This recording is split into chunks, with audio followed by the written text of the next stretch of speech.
Al-Quran Surah Al-Baqarah atau Sapi Bikang dari ayat 90 sampai ayat 91.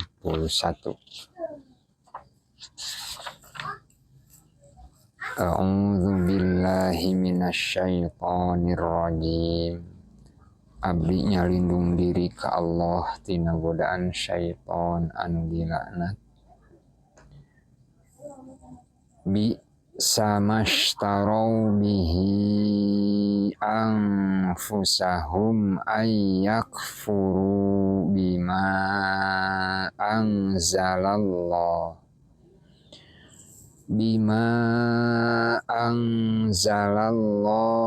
baghyan ayyunazzilallahu min fadlihi ala man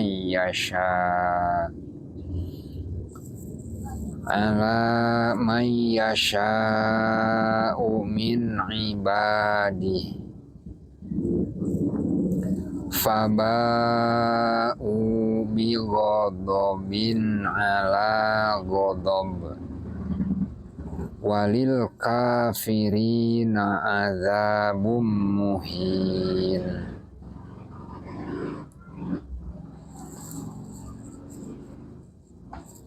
Kacida gorengna ladang panukeran diri-dirina ku kakufuran kana naon-naon anu geus diturunkeun ku Allah karana kadengkianana. Dumeh Allah maparin kurnia ka jalma anu kadeheus ku mantena ti antara abdi-abdina teh.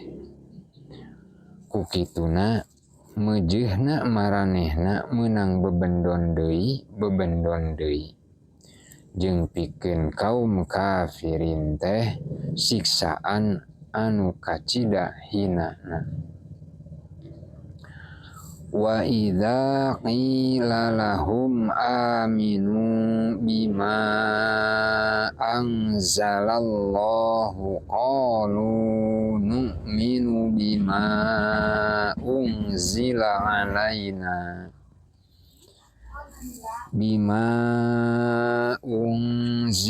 alaina wa yakfuruna bima wara'ahu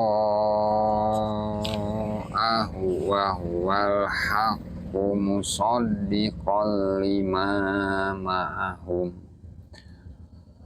Qul falima taqtuluna anbiya Allahi min qablu in kuntum mu'minin.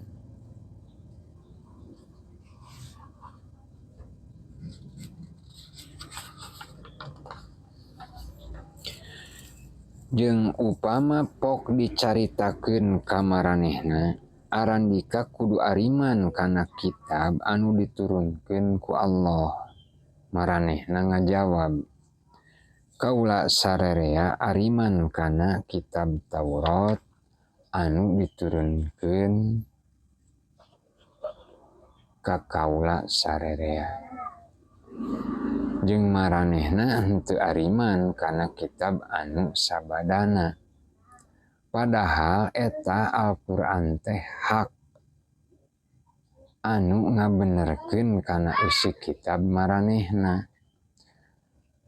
Tanyakeun kumaneh wahai Muhammad, naha geuning arandika nelasan nabi-nabi Allah anu ti heula?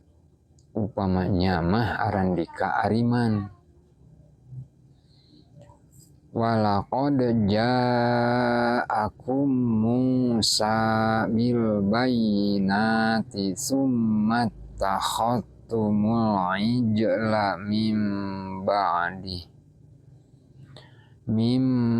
ba'dihi wa antum dhalimun. Jeung sanyana geus datang ka maraneh Musa anu mawa katerangan-katerangan anu tetela.